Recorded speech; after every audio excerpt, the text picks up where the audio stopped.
Paper was like gold in medieval times.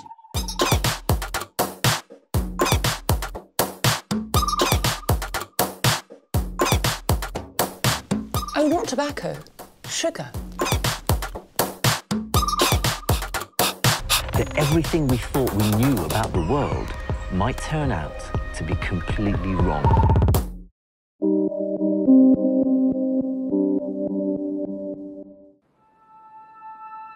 A very good morning, this is BBC Radio Wales, and today some businesses in Crickhowell are trying to use the same loopholes as big multinational companies to Google and Starbucks. Welcome to Crickhowell, a picturesque little town nestled in the Welsh Brecon Beacons. It's an unlikely home for the start of a national revolt. I'm interested to hear what you think about this. Businesses in a Welsh town are trying to use the local traders are up in arms. It really gets up your nose that other people who should be paying vast amount of corporation tax don't pay anything. It's just about fair play. They're sick of seeing the taxman let so many of their multinational rivals get away with tiny tax bills whilst forcing them to pay the full whack. I don't have an issue with taxation. I have an issue with the fact it can be avoided if you've got a bigger lawyer and a bigger accountant than I have. So, they've decided to tackle the taxman head on. They're on a mission to investigate the tax tricks of their multinational competitors. I'm getting frustrated now. I want to go and find out. And see if they too can legally avoid tax. So it's a scam? No, it's a trick and it's completely legal. How amazing was that? How amazing is that? That's outrageous. The journey will take them to tax havens. It used to be known as the street that's shady on both sides, and I don't think it's because the sun didn't get here. Tax lawyers. I mean, taxes, in my opinion, they are a choice. And even the taxman himself. You may find a business model coming your way where you and I get much, much closer. But will it split the town? If you're not with me, you're against me. That's no, I didn't say thing. that. Yes, that's exactly. No, I didn't say that. I said don't just get in my way. Can these small businesses pull off something this big?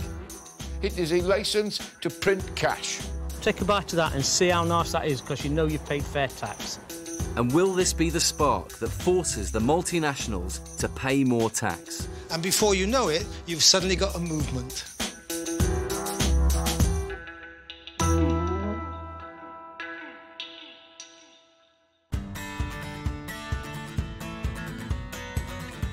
I'm Heydon Prowse. I'm a journalist and a comedian. Recently, I've been looking at how multinationals avoid paying their fair share of tax. And now I want to try out what I think is quite a funny idea. What if a town full of small businesses tried to play by the same rules as the big boys? Could it ever work? Could we take a small town offshore for tax purposes legally? Or is it one rule for the small guys and another for the big multinational corporations? I'm off to a place that might just be up for having a go. Crickhowell says no. Crickhowell is a small town, but it's got a rebellious spirit. Last year, locals successfully fought to keep a supermarket chain off their high street.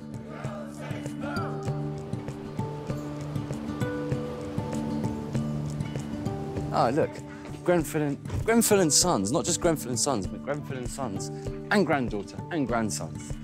Ironmongers, Webbs and Sons, another family-run business.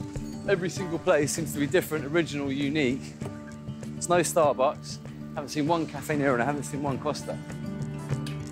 You don't have any chains. You've got no chains. You've got no... Well, we've got boots. You've got boots now. Yeah. And they're not very good. They're terrible. Are they terrible? Yes. They wouldn't even put Christmas lights up. They wouldn't even put... No, all the town Christmas lights up and they wouldn't do it. This high street's a dying breed, isn't it? It is a dying breed, yes. How many high streets are there in the UK? There aren't many like this. It's what makes Crickhowell special. Big businesses coming onto this high street would obliterate that. Yeah. It would be really sad, and I'm a little bit scared that that might happen.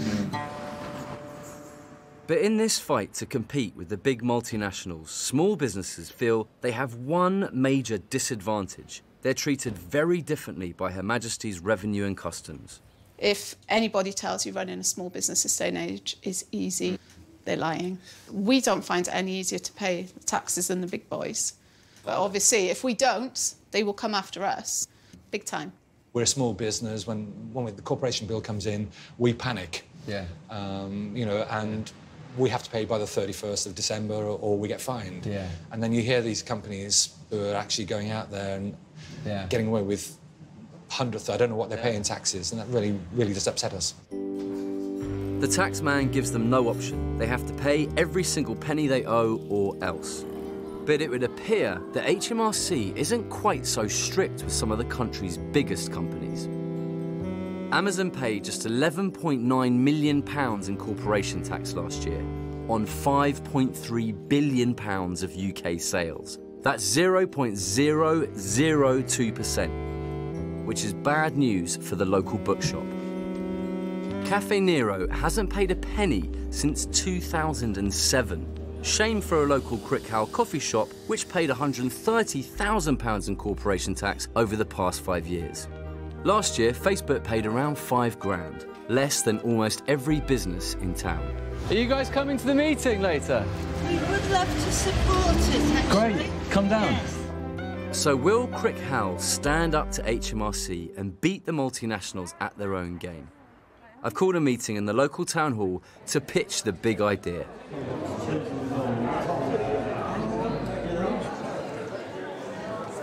We just handed out a few flyers and we spoke to a few people in the businesses today on the high street, and it seems there's about 200 or 300 people, which is great. I think I may regret this stupid idea when I work out how I'm actually going to pull it off. Hello. Hi. It's a real pleasure to be here. We've been walking up and down the Crickhowell High Street all day, and it's been amazing. Some just incredible local businesses you have here. You've got businesses with 3 generations of people working in them. And more importantly, you have 2 different representatives from 2 different coffee shops here, and not a single representative from Starbucks. And, yay! It's not only that these big corporations are siphoning off money into tax havens, it's that the savings they're making are allowing them to undercut local businesses like yours who do actually have to pay tax. Can we do a hands up who actually pays tax? I pay tax, yes. We all pay tax. Now keep your hands up if you really enjoy the experience. Right.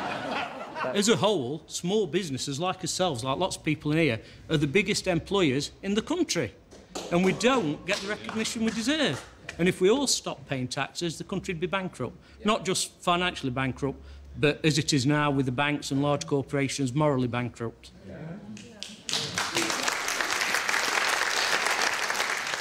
So what I would like to do with the local businesses of Crickhowell is I'd like to work out a way to take you all offshore to legally avoid tax in the same way that the multinational corporations do. I know I don't have the expertise personally, and I know we don't have the money to pay for very expensive tax lawyers, but I vehemently believe, and I'm incredibly, perhaps foolhardily optimistic, that we can do this. So who's with me? I appear to have convinced some people that this is a good idea, but is it even possible? I need to find a core team to investigate. We're feeling kind of pretty indignant about the amount of tax that we've suddenly found ourselves paying this year. Yeah, I would be interested. One of us would be interested. That would be great. All right. Yeah. I think there is something in it. You get a little group of people, they develop the idea and bring it back and say, OK, and then this we'll, is what we tell the rest of the town how to do it. Yeah. If the big company is allowed to get away with paying what they think is a fair share of tax, the same rules should apply to me. Yeah. You up for it? Yes. No, I am up for it. I think, it'd be a good crack, I'm not convinced it's going to work. Right. But what I am convinced of is that it will, it'll get people's attention. So here's Crickhowell's crack tax squad. Jo runs the local meat and fish smokery with her ex-banker husband, Jonathan. They moved to Crickhowell for the good life. For Jo, tax avoidance just isn't cricket. We didn't start our business to be really rich. We've had a lovely time bringing our children up on the side of a mountain. That was our choice. So it's not that one feels sort of chippy about income. It's much more about fair play. I'm not a financial person at all, and I'm going to go on a very steep learning curve. Local coffee shop owner Steve is ex-Army Special Forces and still likes a fight. He's frothing about some of his big coffee rivals. When you hear these stories of Amazon and Starbucks and all the rest of it being sort of almost tax neutral, it's irritating. It'll be great to see whether there are any chinks in the armour that suddenly open up. I think I'll be an asset on this because I'm not going to toe the line. I mean, I have views and I will express them. They may not be yours. Jeff used to be a foreman in the local steelworks. Now he runs the outdoor equipment shop with his partner Jane. Well, I'm going to find out exactly how and why and who is responsible for this great scam on the British taxpayer and citizen, really. Irina moved here from Russia 15 years ago and now runs 2 successful Crickhowell businesses. They call her the local oligarch. I think I might be the only optometrist and ice cream parlor owner in the world. I'll try to be as direct as I can. Russians, we want more direct answers. We want either yes or a no. Every time you see an accountant or a lawyer, you get out of the room and you think, I still haven't got the answer. Was it a yes or a no? Irina seems to be up for saving some cash, as long as it's legit. If you find a legal way of paying less tax, yeah, would be great. So they're ready. And like all the best adventures, this one begins in the pub. Hi, everyone. Hello. Hello. This is David Quinton. Hello. Barrister David Quinton used to advise big corporations on how to avoid their tax. Can he help little Crickhowell do the same? I mean, I've actually brought something which I can use to demonstrate quite what an uphill struggle it is. And this is UK tax legislation. Well, no, that's just the start. Bedside reading. 17,000 pages of tax law. This could be tricky, but will it put them off? I'm not daunted by this, and I'll tell you why. In that case... I tell you why I'm not... let me tell you why I'm not daunted by it. Because at the end of the day, legislation is legislation. Yeah. But precedents are set every single day in the courts against legislation just as thick as this, that somebody finds a loophole in. All we got to do is find the loophole. You wouldn't have a business if there weren't loopholes in this. There wouldn't be tax barristers if there weren't loopholes in this. Yes or no? Well, a lot of us would get paid a lot less if there weren't loopholes. Exactly. In that. So that's a positive. The little guy, as it were, has a massive uphill struggle, whereas if you're a wealthy multinational company, there'll be staff at HMRC dedicated to making your life as a taxpayer as easy as possible, and partly to do with the sheer power of their wealth. The government and the revenue have to negotiate with them. If they don't have to negotiate with you, they can stamp on you. Irina seems to have a knack for spotting a shortcut. Instead of us inventing something, can we just look at successful schemes which already exist? What do Vodafone do? What does Starbucks Exactly. That's a really good idea. Where the tax havens come in is you think, well, OK, if such and such a thing happened in the UK, that would give me a tax charge. So perhaps I can make that part of it happen in a tax haven without any of the rules in here that bring it back on shore applying. So the key, as we suspected, is to move the profits made in Crickhowell to a tax haven. But which one? Tax havens are countries that attract cash by offering tiny or even zero rates of corporation tax. I quite fancied the Bahamas. They're stuffed with money. An estimated £14 trillion is stashed in tax havens worldwide.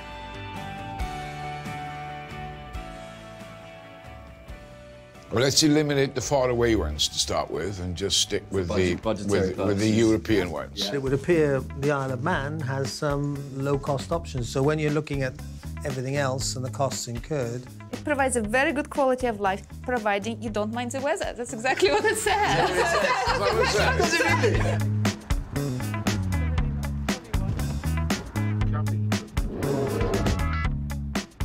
And we're off.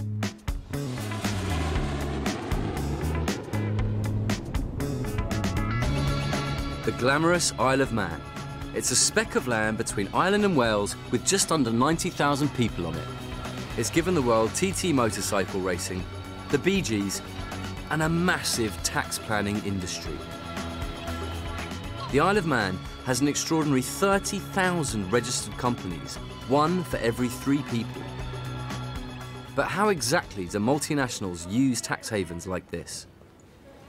To find out, we've arranged to meet Kat Turner, who used to work in the island's tax advice industry. Where are we constitutionally now in the Isle of Man? OK, we're not part of the United Kingdom. We're not part of Great Britain, but we are one of the British Isles. I've seen some red post boxes, so where does the Queen sit in all? Ah, the Queen is our head of state, but she's not our Queen. It means that when we make our own laws, there are a few things that we can do ourselves. What's the tax rate? So, for corporates, there's 0 tax.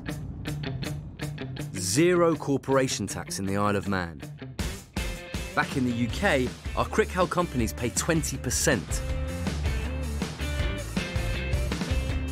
So, first stop Douglas, the island's capital, to visit the financial district.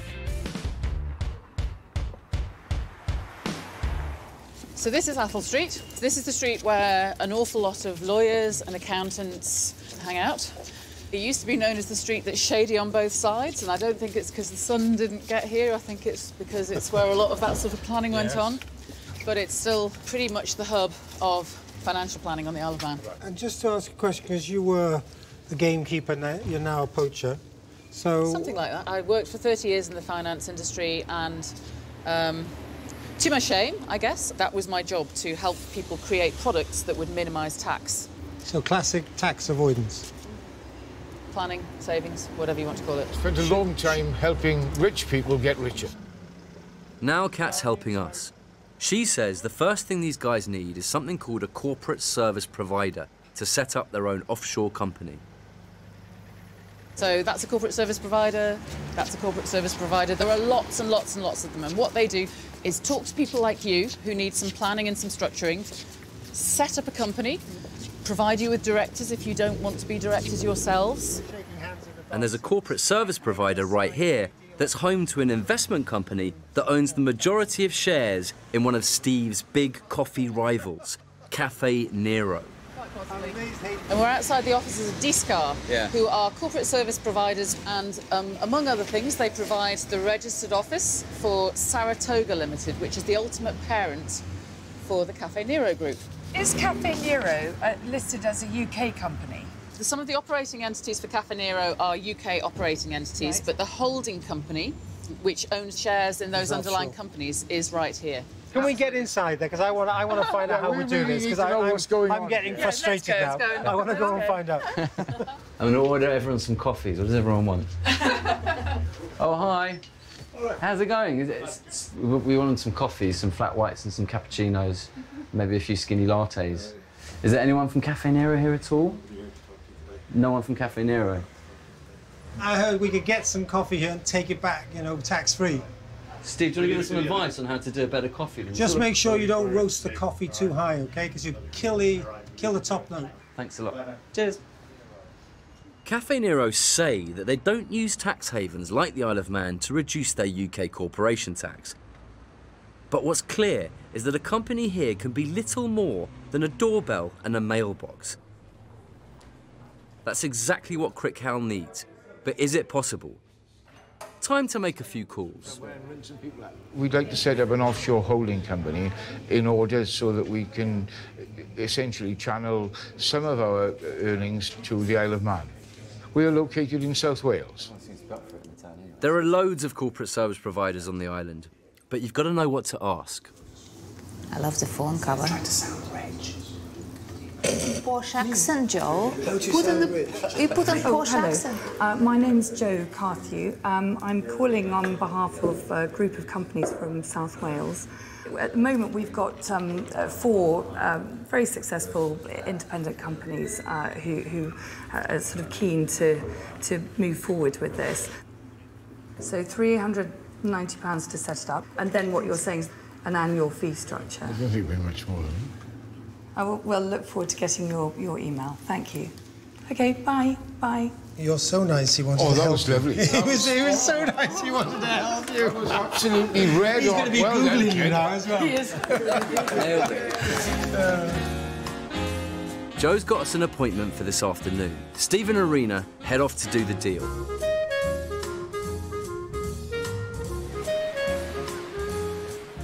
And return with Crickhowell's very own offshore company. We're going to set up different share structures, so if we bring other people in later, brilliant. We signed the deal there and then. We got an Isle-of-Man company. It's the next morning. With their offshore company up and running, they're off to find out how to move their profits from their Crickhowell businesses into their Isle of Man company. But they've got to do it in a way that's acceptable to the taxman.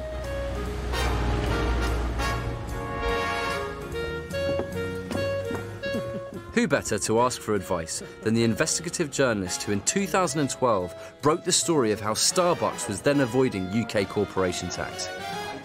He's Tom Bergin. One of the very first things I noticed about Starbucks and its experience in the United Kingdom was that over the course of around 13 or 14 years, it had never declared a profit. The structures which big companies use to cut their tax bill mean reducing the profits onshore. That's counterintuitive because obviously companies are supposed to be in business to make profit. But the situation one ends up in is one whereby the company looks like it's not profitable, even though it actually is, in truth, generating a lot of money. Could you give us an example of what someone has done that might fit, or that we might be able to slot our concept in with?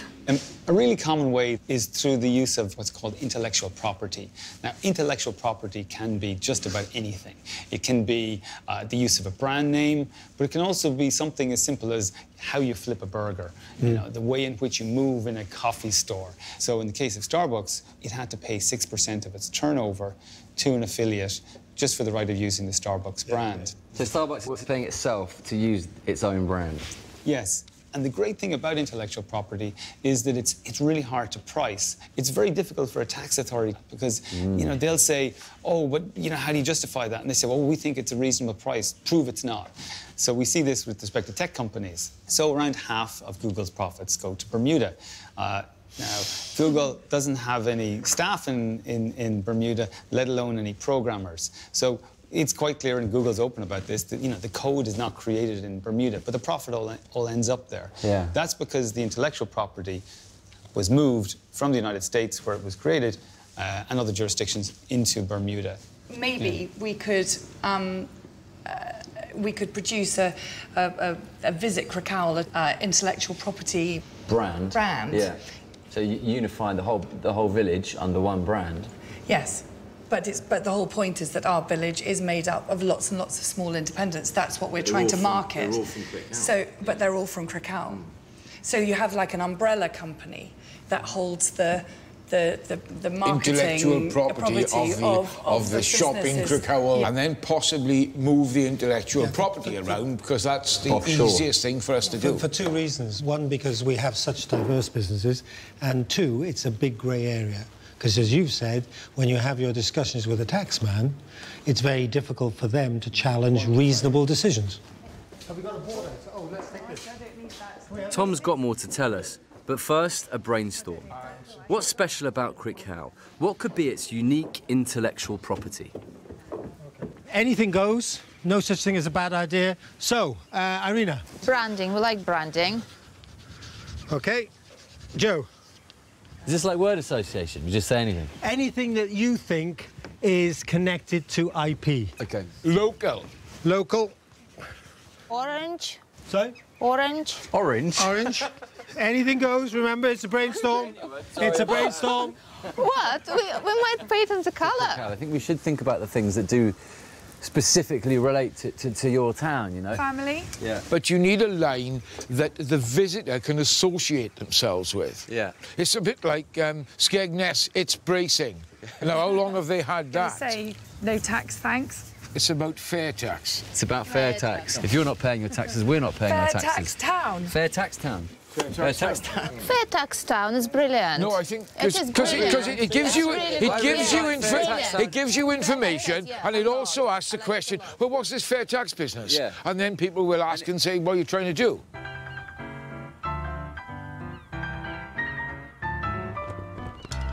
2 days in, and suddenly the team is talking like this could actually work. Cheers. Well done. Well done, man. Really good. Well done. Say, for instance, you're saving yourself 40 grand a year in tax. You should be coughing up, say, 20% of that into some sort of community fund. You could, of course, pass it to the consumers, so you could actually compete on a better level. Tom joins us for a drink, and it's soon clear that it's a little bit more complicated than we'd hoped.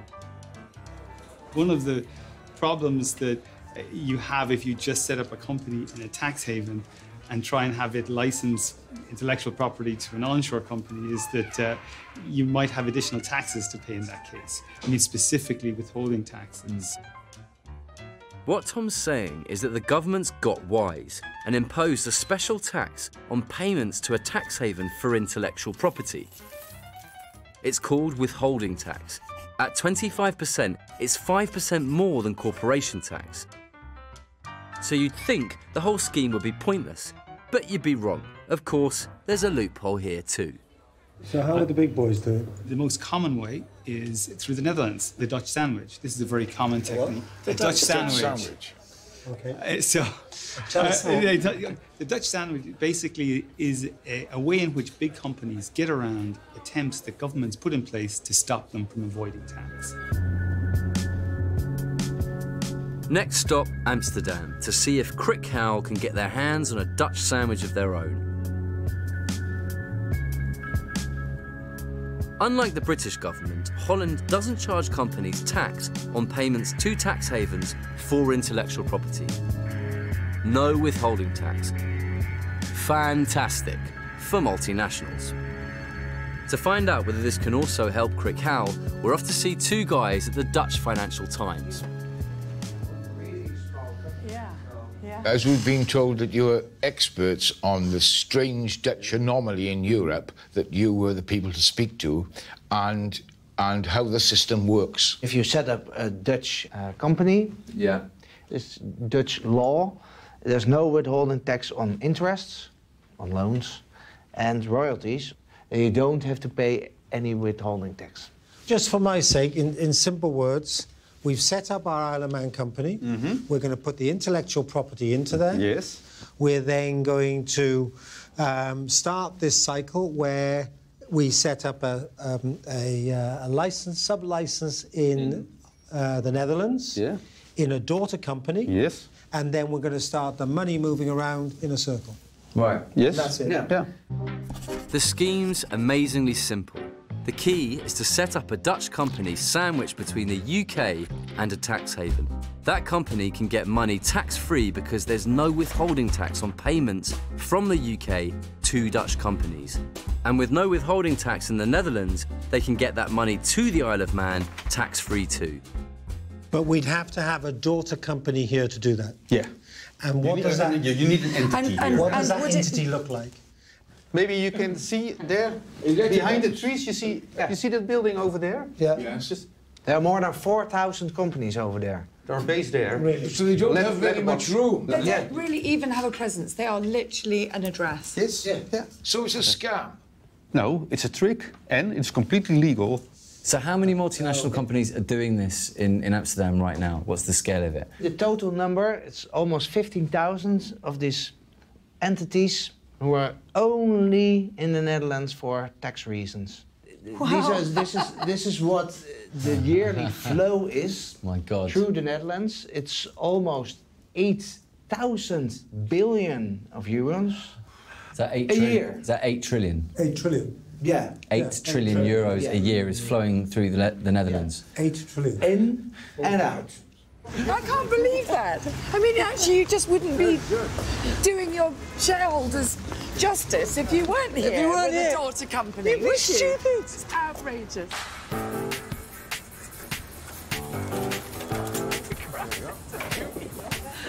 Okay, we're off. Excited by the apparent ease of tax avoidance, the team want to find out more. Forward troops! 2 local journalists, Henk and Martin, have volunteered to take us on a tour of the city's hidden nameplates. Hello. Hello. We're here and we're at the office of Subway. You get a little snap of the nameplate while we're here. Let me clean it for you first. Hang on. Every Subway shop in the UK has to pay 8% of all their sales in order to use the Subway brand. The money comes through this office in Amsterdam. Around half of it is then moved onwards to the tax haven of Liechtenstein. Why don't you and a picture of ring the bell on? We're trying to get a Dutch sandwich. Yeah. We were told to come here. You would be able to get one. Do you have an appointment? And Subway isn't the only one. We're at Facebook. Facebook's scheme is known as the double Irish with the Dutch sandwich. Don't even ask. Facebook is a very complicated structure. It goes via Luxembourg, Delaware, Ireland, and the money ends in the Cayman Islands. This is the physical address of U2 and the Rolling Stones. It's not just multinationals using the Netherlands for tax reasons. This office collects the royalties for much of U2 and the Rolling Stones' back catalogue. Good morning. Why? Because Holland offers generous tax breaks on artistic royalties. Hello? Hello. I was just passing as I'm just here for the weekend, and I was just wondering if Bono was in to sign a copy of my Joshua Tree album.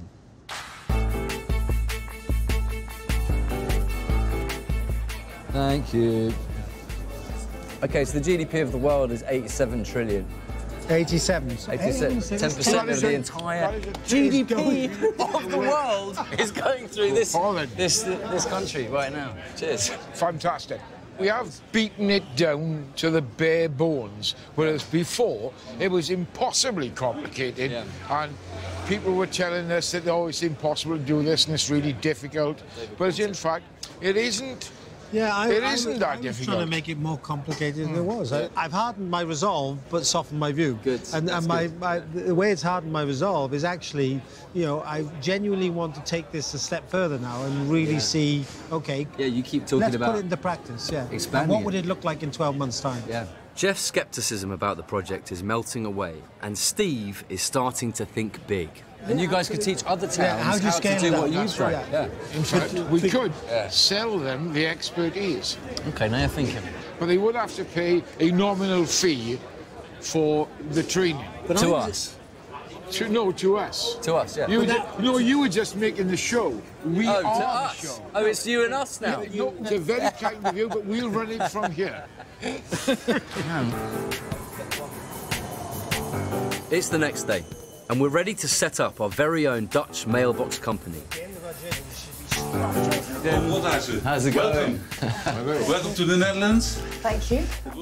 Time to meet Dennis and Roll, two men so proud to be part of Amsterdam's tax avoidance industry that they've even agreed to be filmed. But will they help Crickhowell outwit the taxman? Yeah, that's absolutely possible. It's nice to see some businessmen and ladies, of course, here in our Amsterdam office to talk about this tax avoidance, because that's what we're talking about. How is it possible to pay in a legal way, without the boundaries of the law, as less tax as possible? So the basics that we discussed today, and you had a phone call already with my colleague Rolf, they are clear and they are sound. Should we set this company up? Yeah, okay. This one, and this one, please. Yeah.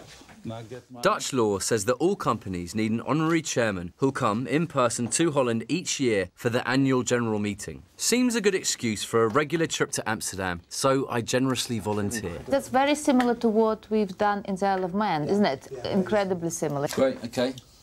So that's done. Thank you so much. Congratulations. Congratulations. Thanks very much. You got a new... You're a Dutch taxpayer now. Yes. Not too much. We should prepare the first shareholders meeting, actually. OK. You should sit at the head of the table, actually. Now, OK. I should change seats. Yeah. Now.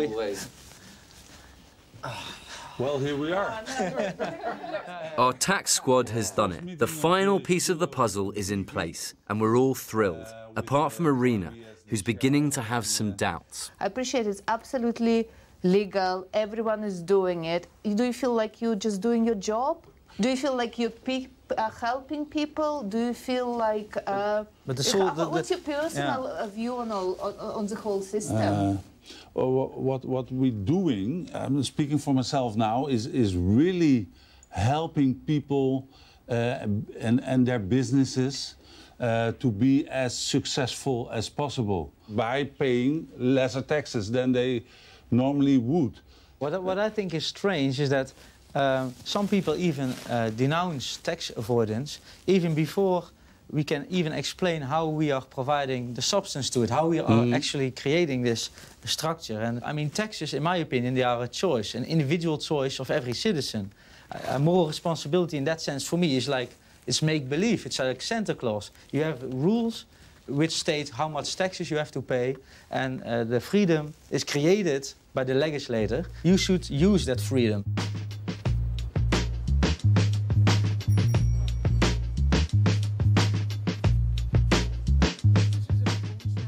The job's done and we're about to head home. But first, Henk and Martin take us on a canal trip. They want to explain exactly how Amsterdam ended up as the tax avoiders' favourite city. Amsterdam was the city where the first stock exchange in the world was founded. And it was a financial centre from the 1600s until now.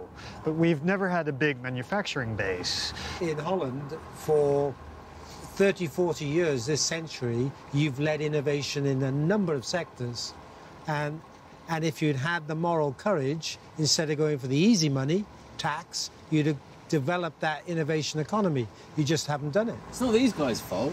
They're just the journalists. But there's a big hole in the argument. You make your choices in life. Yeah, you're right. The Netherlands have chose to go down a tax route because it's easy. It's an industry. It's an industry. I've got 4 daughters and I want them to be engineers. I want them to be creative. I want them to add value to society. None of this adds value to society. No, I'm bloody liberal. I'm not even left wing, for Christ's sake. You've turned me into a communist in 3 days.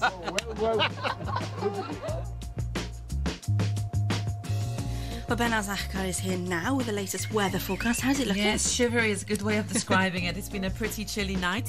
We do have another dry and settled day to look forward to. So a chilly start this morning. Any early mist. Back in Crickhowell, it's the weekend. The guys have time to reflect on the trip with family and friends, and also think about what the next move should be.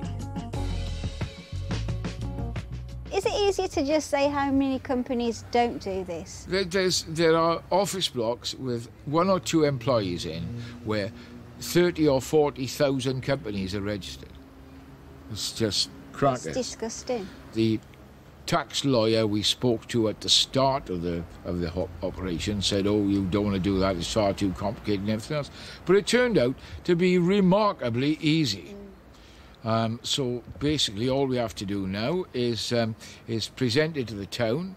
If we can get it set up so that it's possible for small towns to do it, then it just gives us a lot of clout in the argument with the powers that be that this situation shouldn't exist. Irina catches up with her neighbour Peter, who owns the local department store, and he's worrying her. Right, okay. But if we all do it, and we all live here, who's going to pay for the roads, for the NHS, for the schools?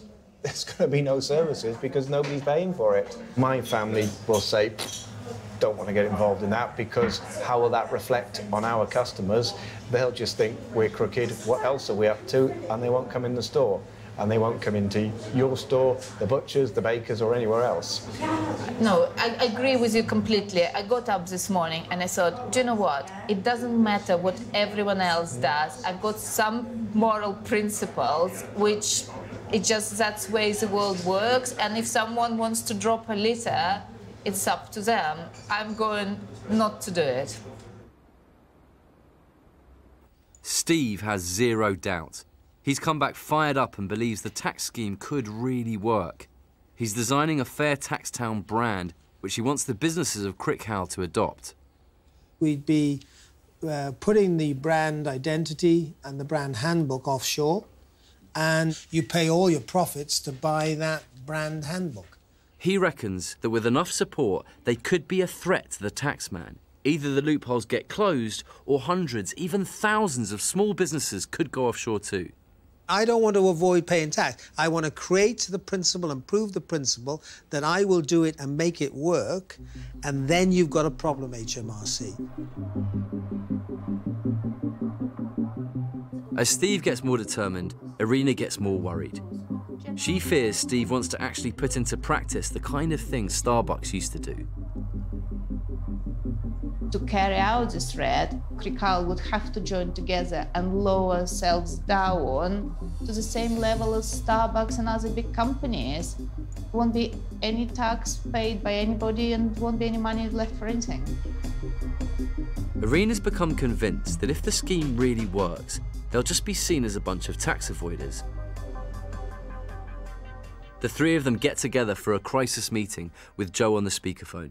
That's the thing, we don't need to say we're doing it, we just need to show that it is possible. It needs to be a credible threat. That it's possible and credible. Yeah. I completely disagree, Joe. I sincerely hope Crickhowell would say no to it and wouldn't be equal with the bad boys who don't pay any taxes. I think Crickhowell should be above it. This entire setup is in an effort to copy Starbucks. Threatens... Exactly, you're doing exactly what they're doing. We're not doing what Starbucks are doing because we derive no benefit from it. What we're doing is we're copying Starbucks as basically to put pressure on the government to change the system that allows Starbucks to get away with it. What I don't want to do is spend an awful lot of time trying to persuade people that are vacillating over their engagement. If they're not with us, then they move to one side and we move forward without them. If you're not with me, you're against me. That's no, I didn't say that. Yes, that's exactly No, I didn't say that. It's a wrong I said principle. don't just get in my way. The threat has got to be real. You've got to be carrying a big enough stick to land the blow you're threatening to land. And if we don't go there with that credibility, we're going to be dog meat. Steve's at home with the family, and he's incredibly worried that Irina isn't going to be the only dissenting voice in Crickhowell. So you've all got to get everyone in Crickhowell to be behind you, to believe in what you're doing, to trust you, and then I think you'll have a big bunch of followers. I'm highly sceptical of whether you'll get that out of Crickhowellians. I think they're... Maybe you underestimate. I think it's full of fragile people. But, so I'd rather surrender... I'm not sure I agree with that. No, I know you don't, but I do. I love the fair tax town idea, but I think you have to widen it to fair tax town where you incorporate lots of other people. So I would cast my net wider.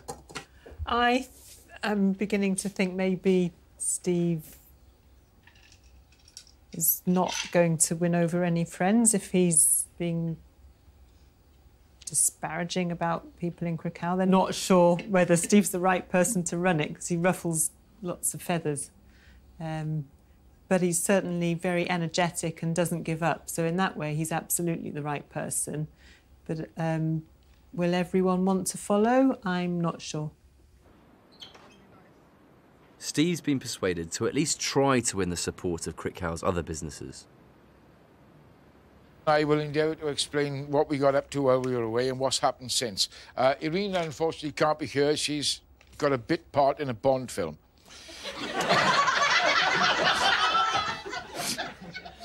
Right, OK, well, this is how it works. You've sold your intellectual property to the Isle of Man, but you can't lease it from there, so you lease it back at so much per month, according to what your profits are going to be. You lease it back from the company in Holland.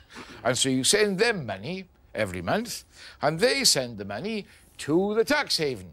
You can also, because you've got this huge pot of money in your tax haven, borrow money from there, despite the fact it's yours, but it's not really yours because it belongs to a different company. Borrow money from there, and then you can claim tax back on the interest you're paying on the loan. Fabulous. Oh, and pay yourself dividends. And you can pay yourself dividends, and you can control the amount of dividends you draw, so you only pay a lower rate of tax on it. It's just super. It is a licence to print cash, and it happens all the time. I'm going to hand some of these. You don't just share them because we've got more people here than I expect. Can you pass those around, Sam? Thank you. So, for instance, we could sell this to another town. UMV Crickhowell, do you want to be like us? Well, here's the brand handbook. This is how you do it. Fair tax town, this is the scrutiny, if you like, the little magnifying glass on the big companies. This allows you to say, take off Crickhowell, put in Talgarth, put in Brecon, put in whatever, but the fair tax piece is in the middle, and this allows you then to brand it to whatever community wants to carry it. And then you build that as a brand identity. And before you know it, you've suddenly got a movement. And that movement, I think, will have a real traction.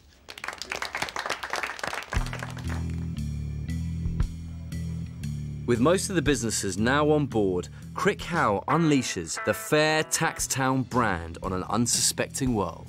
Free cake! Free cake this way! Yes. Yeah, it's cool. These are the window ones. Right, I think we'll pop it up there.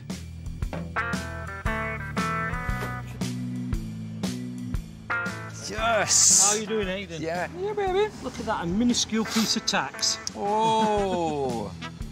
Take a bite of that and see how nice that is, because you know you've paid fair tax. We've set up some offshore holding companies. They even make their own promo video.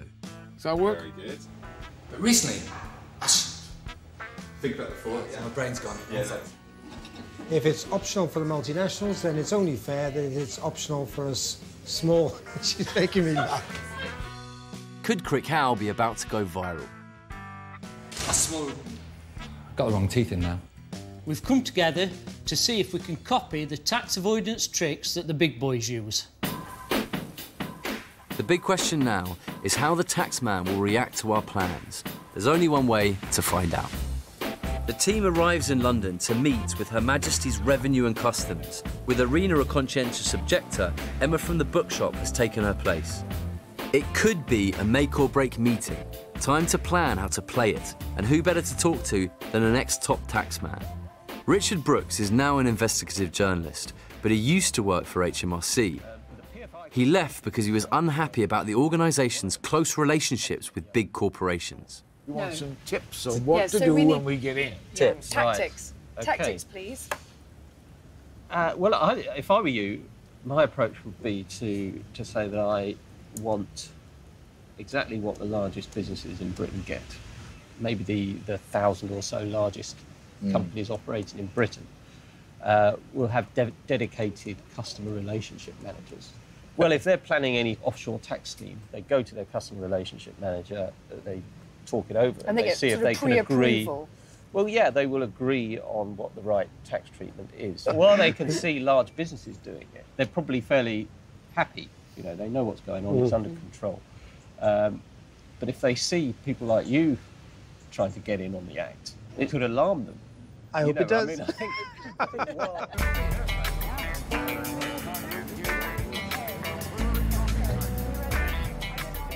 So here's the plan. The team are going to ask HMRC for the same VIP treatment that they give to big multinationals. The meeting's with the Director General of Business Tax, Jim Harrer. He's the National Tax Personality of the Year, and the buck stops with him. It seems that big businesses are able to come and negotiate their tax terms with HMRC. So really that's why we're here. And we'd just like some advice, really. The multinationals, from our point of view, are both a high-value group but also a high-risk group. Our approach is to man-mark them. So we put quite a lot of resource onto making sure we understand what they're doing, what their tax strategy is, the details of all their transactions. Is man-marking just a different way of saying to have a cosy relationship, man-marking system? Okay. I don't agree that we have cosy relationships. The purpose of... Just snug? No, I don't agree that they're snug. I mean, the purpose of our relationship managers with large businesses is about managing the risk that they pose. You regularly sit down with some of the most egregious tax avoiders in the country, and you talk about tax competitiveness. You regularly do that. We've looked at the minutes on your website. It is our job to engage with these people and understand what they are doing. They are not, from our point of view, beyond the pale to engage with. We want a level playing field. And at the moment, we don't have a level playing field because those sort of conversations are never had with people like us. There are about 5 million small businesses. There are only about 2,000 large. So I do not have the ability to put a named person on every small business. It's time to see if Jim will give us the same deal as the big boys. If I could show you a way whereby we play by the same rules as the big boys, we put our intellectual property offshore. If I can put a system in front of you that meets all that criteria, you'd have to judge us fairly as you are with the others, otherwise you'd end up in the law courts. Absolutely. Yeah, absolutely. Great. Brilliant. You may find a business model coming your way where you and I get much, much closer to each other. We're going to... well, that's going to be fascinating to see. I enjoy the beer with you. I mean, as I say, I think that's where you will see that I will deploy resources to try and manage that risk on behalf of the public. I don't think he'd ever come across small business people ever before. He's only ever dealt, you know, in the top echelons, probably. The emphasis on the scale of operation came through, I think. They can't afford to look at you unless you have sufficient scale to cause a problem. So we've just got to get out there and get other people signed up and show that we can... people, yes. Yeah, the most positive outcome I got from it is he didn't say no. He didn't laugh us out of court. No. So he's left the door open, and I think we should walk in. We've set up some offshore holding companies and figured out a sneaky trick. The viral video has reached hundreds of thousands of people. Thanks, Facebook. Crickhowell is trending on Facebook and will be trending soon, I'm sure, on Twitter, so that's very cool. I don't know what trending is. They've got most of the facts. Turn to page 3. Half a page. Wow. And it's even been picked up by the press. That's a bad picture, isn't it? They don't send their own photographers, the FT. I wonder what your mum was up to. Yeah. Your mother was a revolutionary. Little Crickhowell is suddenly in the middle of a media frenzy. But there are some sceptical voices out there. Let's talk to Richard Murphy, who's Director of Tax Research UK, says this is an irresponsible stunt. What do you think HMRC may do? There's a whole host of weapons the revenue have got to beat this, so it isn't going to work. And that's really what I'm saying, that why do something which is not really going to achieve the goal? If they're really going to take on the Taxman and put the scheme into action, they're going to need some pretty heavyweight backing. Steve's got a meeting with one of the country's top tax barristers. Steve. Jolyon, nice to meet you. Yeah, it's a pleasure. Jolyon Morm QC doesn't devise tax schemes, but defends them when HMRC challenges them in court. Typically, QCs like Jolyon charge between 5 and 40 grand a day. OK, so technically in what we put together here, would that pass the scrutiny of HMRC? The structure is very similar in a simplified form to a lot of the structures that multinationals put in place. And, you know, you will have some arguments with the revenue. Of course. And I'm not guaranteeing that you'll win those arguments, but you've got perfectly sensible, arguable points. You've got a perfectly sensible, arguable case that you have reduced your tax liability in consequence of entering into these transactions. I'll put my cards on the table now. I didn't for 1 second expect we'd get this far. I mean, we went on this journey of discovery. We're now at a place where we clearly have got something that is viable but is going to have some battles to fight. What's the next step? You, the coffee shop, put in your annual tax return, and your tax liability last year might have been 100, but this year it'll be 20. Yeah. That's right. That'll raise a flag. It will with my accountant as well. Raise a flag with your accountant as well. And HMRC will open an inquiry. HMRC cannot and will not allow that return to go unchecked. You then go to the tax tribunal, you have a row before specialist tax judges. Perfectly possible, even probable, that you wouldn't be in a tax tribunal inside 3 or 4 years. Really? It's a long, arduous, painful process.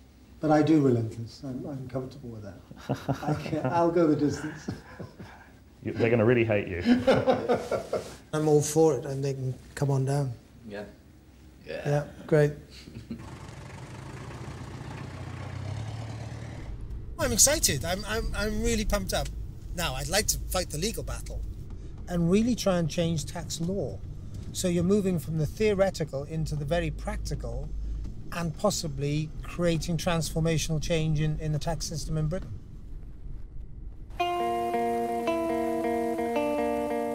Back in Crickhowell, it's the Christmas market, and not even the weather can drown Steve's enthusiasm. Do you know about Fair Tax Town? And there's a surprise. Irina's back to join Steve on the campaign trail. What we're doing is we're getting 500 towns in Britain. We just want High Street not to disappear. So what you've got to start... She's realised that although they seem to be doing the same thing as the multinationals, in fact, they're doing it for different reasons. It's not okay for Facebook to do that. Me and Steve, we've just accepted each other as we are. He's actually much softer than he tries to show. He's very soft, Steve. So that's the plan. Okay, that's a plan. So rather than beat the boys, are you kind of joining them? Well, what we're doing... No, we're not. We're not joining them. We're never going to avoid tax. That's important bit. We're paying tax. Well, yeah, it's how all good protests start. And the movement is starting to spread to other towns. We're Blazing Saddles of Heydon Bridge, and we support the Fair Tax Town movement. Surrey Bridge is supporting the Fair Tax Town movement.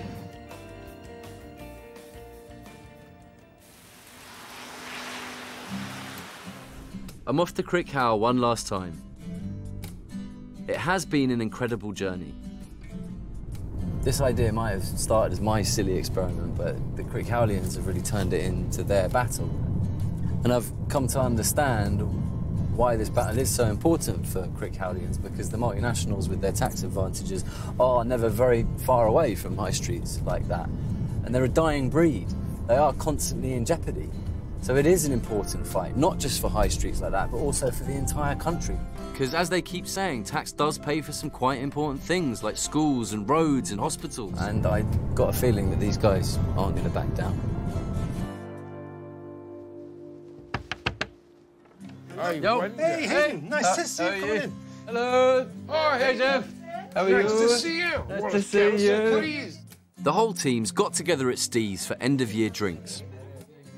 We live in a sort of charade economy whereby ordinary people pay the tax and big business that's earning far more money than anybody else doesn't pay any. So I'm pleased to be doing something about it. It is so grossly unfair. Their big plan for the new year is to recruit as many more fair tax towns as possible. They want real clout with HMRC, and if nothing changes, the threat's there. The tax scheme will go into action for real. What I really hope is that this campaign that we've started is actually going to make a real difference, and that we really might be able to convince the government that they really should change the tax laws and make a more even playing field for high street businesses. Shall we just have a toast for Crickhowell and the Fair Tax Town campaign? Cheers. Cheers. To misquote Churchill, it is not the beginning of the end. It is just the end of the beginning as far as Fair Tax Town, universally spread through Britain, goes. Cheers. Cheers. I'll drink that. Well done.